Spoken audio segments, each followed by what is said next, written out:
You couldn't see me back there, but I was like nodding my head at a bunch of stuff. I feel like Crossing the Chasm holds up. It's one of those things that it's been around for a while, but I recently reread it. It's a good one. Up next, we've got a talk about self-publishing and web3, and give a warm welcome to Khea Chang, API engineer at Covalent.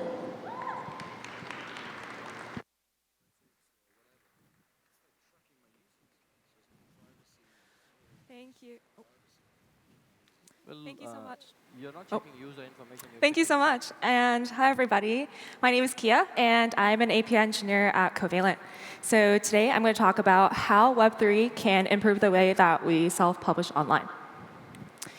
So why did I choose to speak about this topic? At hackathons, I've seen a lot of submissions using NFTs to rethink the structure of royalties, ownership, and artistic recognition in the creative field, especially in music, writing, and the arts. So clearly, this is where we see a clear use case for Web3. I'm really looking forward to see what comes out of the hackathon at eDemo this year.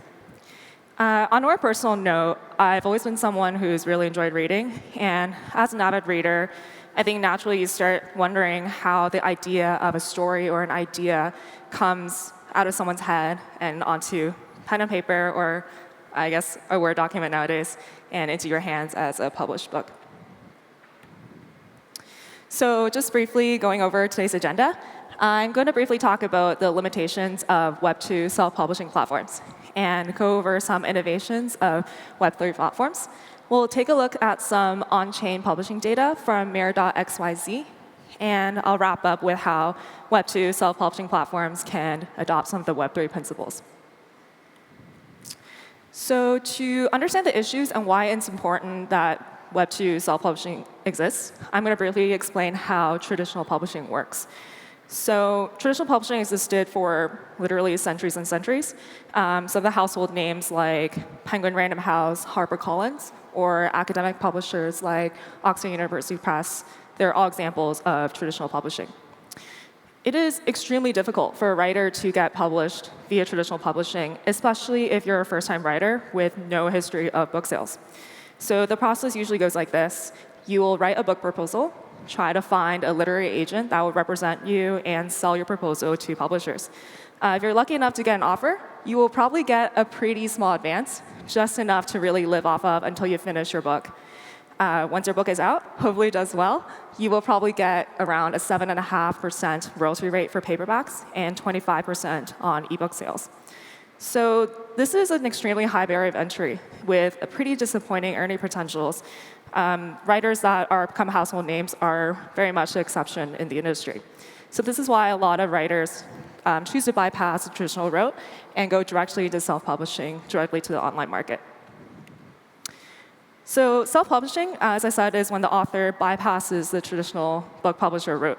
So this allows the author to maintain most of the creative control and most of the profits as well from their sales. However, they do have to absorb all of the publishing costs, such as the distribution and marketing of your book.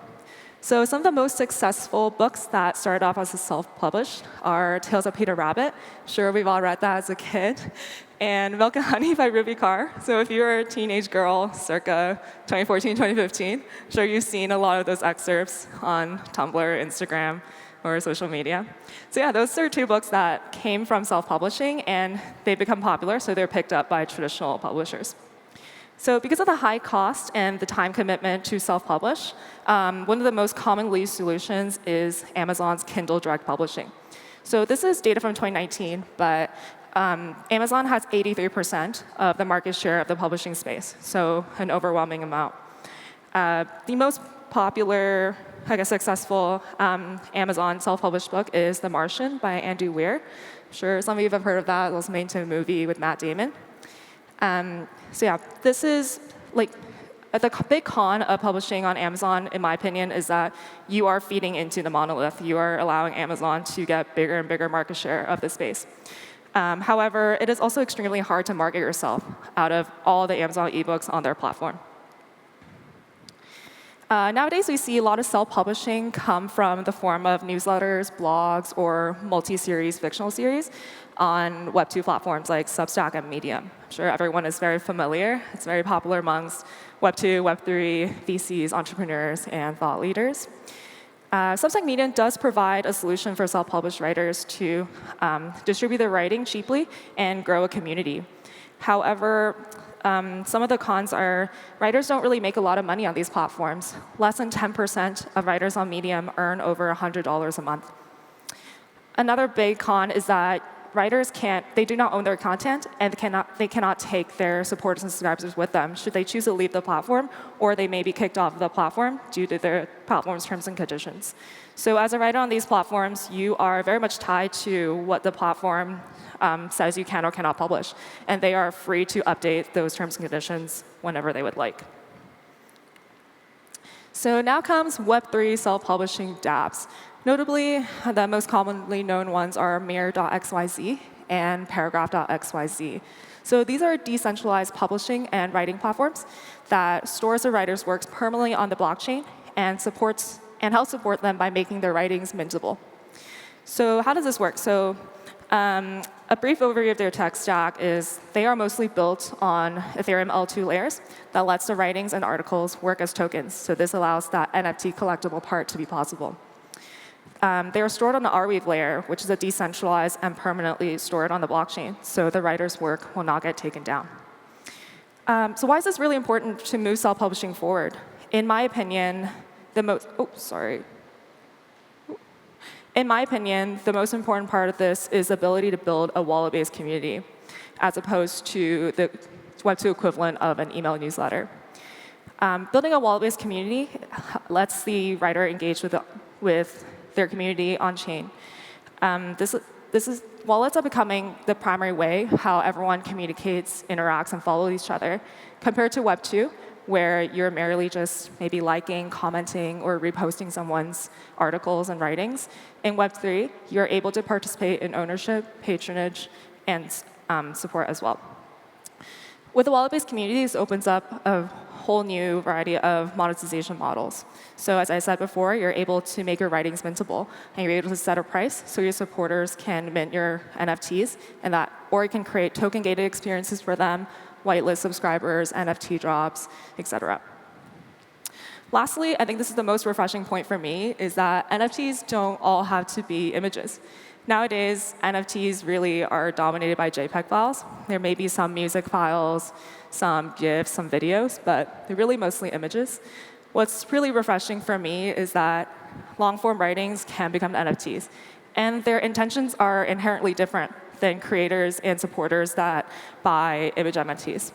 When you mint a long-form content NFT, you are supporting the author. You're not expecting this NFT to moon, or you're not intended for it to make a great profit out of it. But you're there just purely to support the creator. And I think this is a really important part of NFTs that I would like to see happen.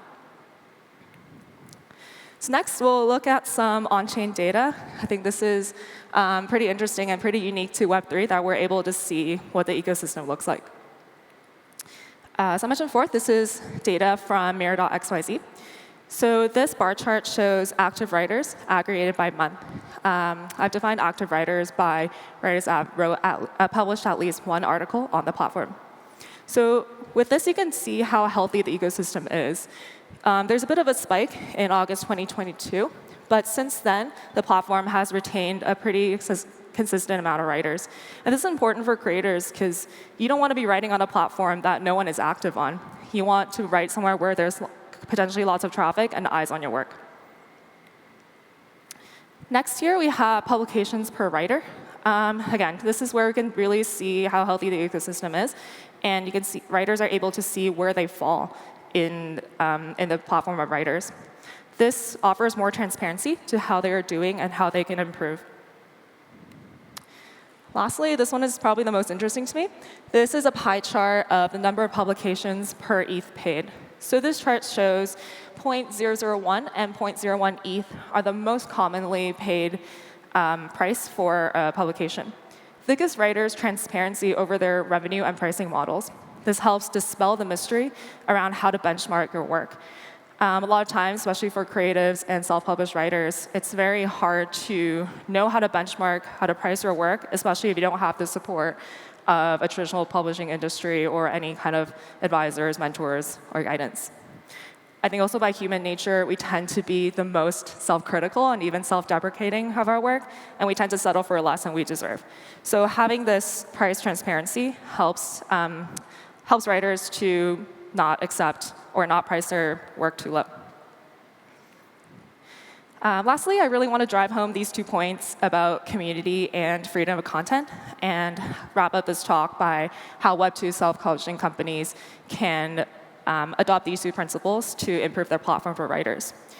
Talked about community quite a bit in this talk, but in my opinion, it's really hard to succeed in self-publishing if you cannot sustain and maintain a strong community of supporters. Currently, Web2 companies don't really help writers to do that.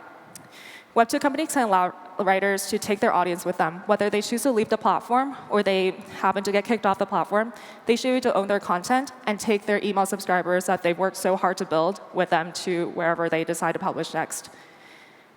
Secondly, Web2 companies can improve integrations. So writers and readers can share their articles externally, and writers can continue to get increased visibility and credibility to their work. Like I talked about in the last 3 slides for on-chain data, Web2 platforms can do a way better job to provide writers better access to the analytics on their ecosystem. And this will help writers continue to improve their work and tap into their audience. Lastly, for freedom of content, I mentioned this briefly when I was talking about traditional self-publishing, that writers are they're incentivized to write content that will be publishable. And I think this makes a lot of self-censorship happen in the industry, and it doesn't allow a free flowing of ideas. And self-publishing really happens because it lowers the barrier of entry, and it allows writers to put out content that they would like instead, that are publishable, so that bypasses the traditional industry. I think this ties in really well with the pillars of Web3, of diversity and inclusion, that we should be allowing more content to exist, which means there's going to be more diversity of writers and more diversity of ideas. Lastly, thank you all so much for coming. Thank you for listening. Really appreciated it. If you would like to talk more or have any questions, I will be at the Covalent booth in Devtopia. So yeah, have a wonderful rest of ETH Denver, and thank you so much.